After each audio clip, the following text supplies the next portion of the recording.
Okay, for lesson 6.5 and 6.6, we are going to be combining them into one lesson. I am rebranding it to a new name called 6.4. Even though you've already done 6.4, this new 6.4 will only refer to the practice. So notice your notes still refer to it as 6.5 and 6.6. But when it comes time to practice in big ideas under your assignment tab, it will be labeled probably as 6.4. Not sure if you can see what I call it, what I titled it, because I always give each assignment a title in big ideas, but I will make sure to make a note that this is your 6.5 and 6.6 exponential growth and decay. So what does this mean? Well, when we're talking about exponential growth, it is what occurs when a quantity increases by the same factor over an equal interval of time, okay?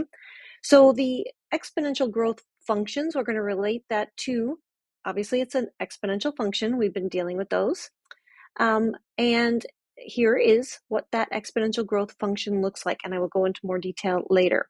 But you can see all the parts, the final amount or the output, your initial amount, remember this is the y-intercept where it's crossing, it's the starting point, so to speak, and that's where x is equal to 0. And then you have the rate of growth in decimal form, the rate, a lot of times it's a percentage, but we'll change it to a decimal. And then your exponent in this case is a measure of time, okay? The whole part right here, this B factor, is what we call the growth factor. All right. When we're talking about exponential decay, when the quantity decreases by the same factor over an interval of time, notice that the only difference is instead of adding for the growth factor, you're subtracting the rate of decay, okay? Let's see. We'll go into more detail. Like I said, the output, the initial amount, A, this growth factor, or sorry, decay factor in this case, and the rate of decay, again, we'll use the decimal, and the exponent will be time. Right here it says for exponential growth, the value inside the parentheses will always be greater than 1 because r is being added to 1. But when we're talking about decay, the value inside will be less than 1 because r is subtracted from 1. So those are two things to note, and let's get started. So what does this look like? Well, it should look very similar to our exponential function.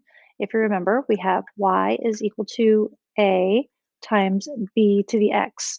Now, what this has right here, we have the final amount, which is our output. You have your initial amount. You have your rate of growth in decimal form, and this will usually be a percentage. And your growth factor is B right here. This is the growth factor. And so it's going to be 1 plus this percent, right?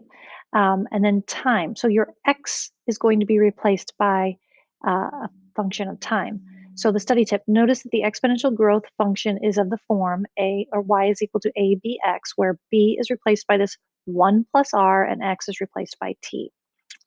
All right, so we're relating it back to that. Now, remember when we were solving these and we had information or tables that increased? Those were growth functions. Okay, so the inaugural attendance of an annual music festival is 150,000. So this is our initial value. Okay, it's going to increase 8% each year. So this becomes R. So we're going to write this function and then we're going to find out how many in the 5th year. So the initial value, 150,000, the growth rate, 8%, we change it to a decimal. So let's plug these values in. A, initial amount. 1 plus R, we will replace that with 0.08. Then we just add these together. Okay, so this becomes the function right here. All right, now the value t is equal to 4 represents the 5th year because t equal to 0 represents the 1st year. Okay, so we have to kind of think about that. So in the 5th year, so t equal to 0, that's 1st year. t equal to 1 would be the second year, t equal to 2, third year, so you might have to make a table, t equal to 4.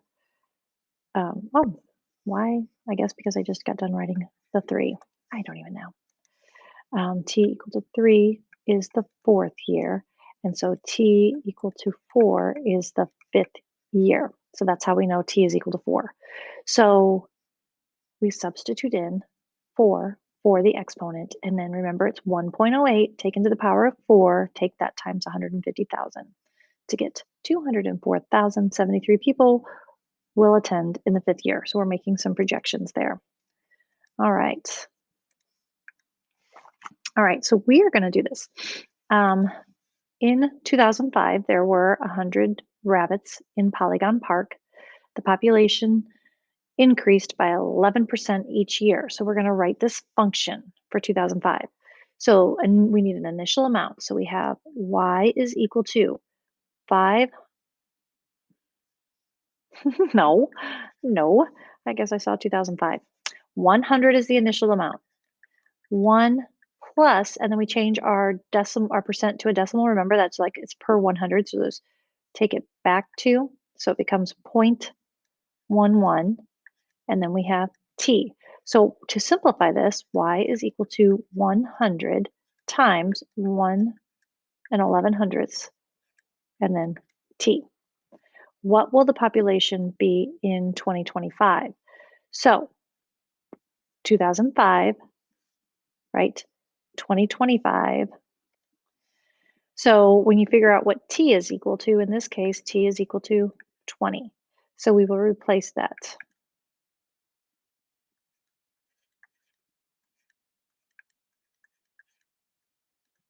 And I got this mainly by subtracting. So, depends on how they say it. Like they gave us a year and we had the starting year. So the difference between those 2 years became t. It's not like the last problem that we saw where it talked about in the fifth year, things like that. You have to, because 2005 is t equal to 0. So keep that in mind. All right. So t equal to 20 is 2025. So we just take 1.11 to the 20th exponent and then multiply by 100. So we get approximately don't know where these numbers are coming from.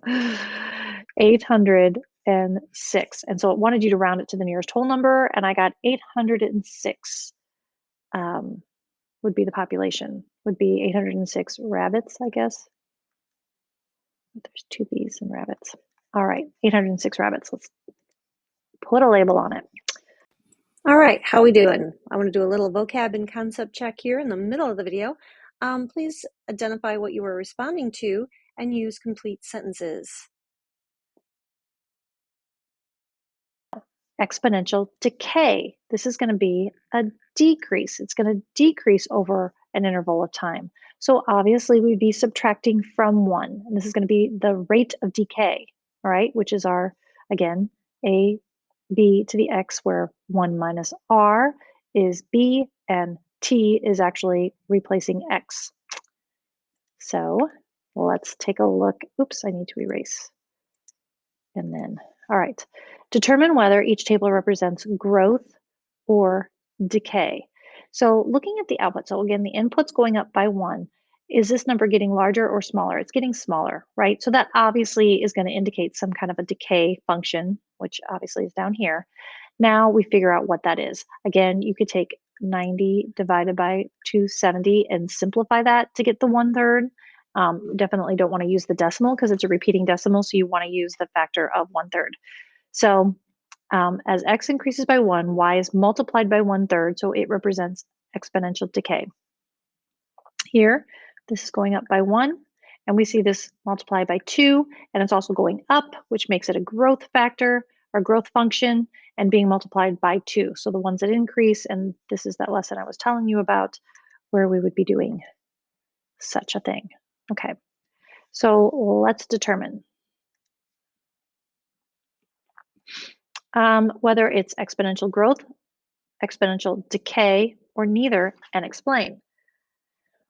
Well, first of all, I guess we probably need to look to see if it's a constant rate of change, right? Because if it could be neither, Maybe it's not exponential at all. What if it's linear?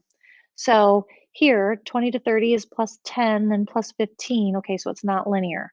So how do we get from 20 to 30 and then from 30 to 45? So again, you can set up the ratio, right?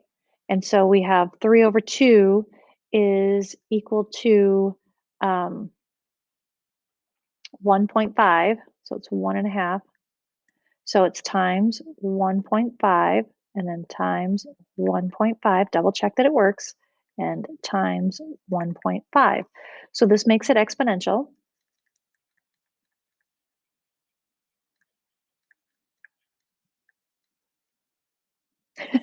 I lost track of all the vowels and consonants. Okay, exponential. There we go. So it's an exponential growth, right? Because it's getting larger, it's increasing, and it's increasing by, so as x increases by 1, y is being multiplied by 1.5. So,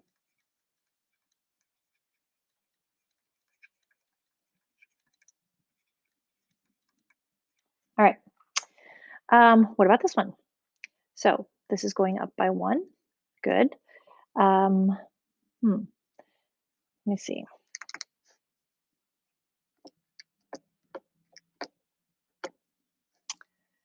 We're either subtracting 120, which is not the case, right?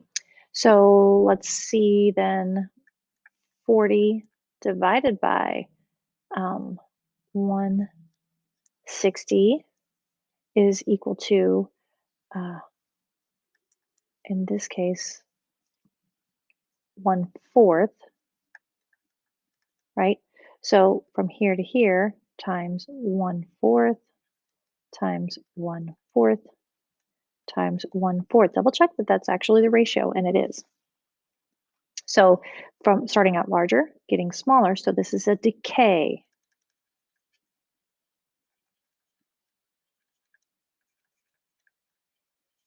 All right, and y is multiplied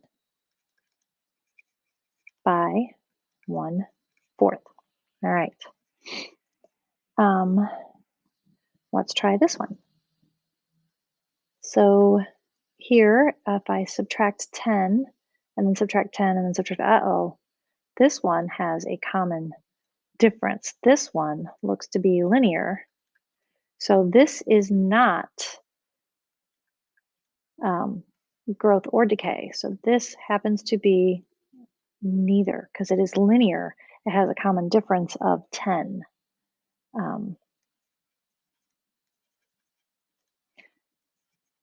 Has a constant rate of change.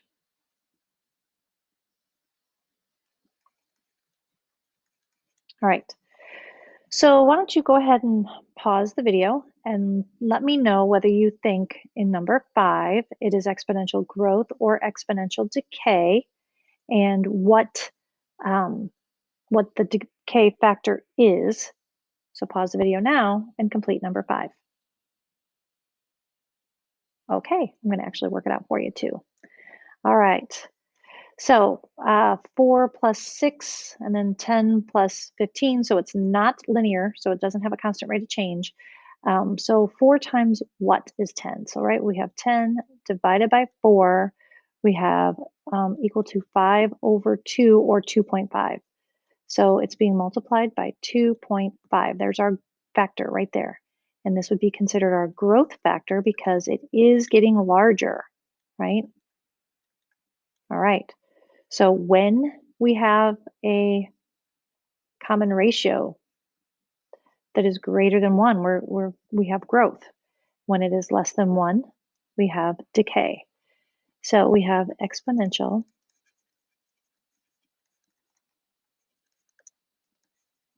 growth. Y is multiplied by 2.5. Alrighty. Interpreting the functions. All right, this one's fun. I like this. So now we're going to look at the rate right here, the growth rate or the decay rate, right? This is the base. And if it's greater than 1, then it's growth. So we have to determine if it's growth or decay. Then we can tell what that is, right? How much over 1 is it? Well, 0.07 is equal to 7%. So it's 7% and it's growth. So we look at this 1 plus r, so we figure out what r is equal to. All right, so we have growth because it says 1 plus r, so if it's greater than 1. Is this greater than 1 right here for B? No, it's less than 1. So we know that this is going to be decay. And how much less than 1 is it? Well, right, this would be equivalent to, let's see, it's 2%. So like to get to 1 would be to add 0.02, and 0.02 can be converted into a percentage as 2%. So 1 minus r, and therefore we can calculate r to be 0.02, sorry, which is 2%. So it's a 2% decay. I think these are fun. All right, so let's determine some of these. So in number 6, is this greater than 1 or less than 1? Exponential growth, greater than 1. Decay, less than 1. So it is decay, right? Exponential decay. And how much less than 1 is it, right? So the rate is equal to 0.05. And if we convert that to a percent, it is 5%. All right, I would like you to do number 7. Pause the video and do number 7. All right, I'm going to do this one. And the first thing I'm going to do is I'm going to convert this to a decimal. I guess you put the 0 in front of there. All right, much easier to see if it's in decimal form. So is it greater than 1, less than 1? It is less than 1.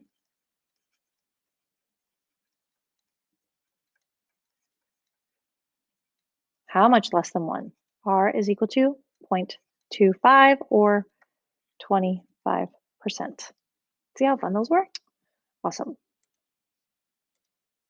Okay, we made it. Here is the final vocab and concept check for your combined 6.5 and 6.6, otherwise known as the 6.4 on Big Ideas, when you will be practicing tomorrow in class. But go ahead and identify which one you will be responding to, use complete sentences, and of course, let me know if you have any questions. All right, have a great night. See you in class tomorrow.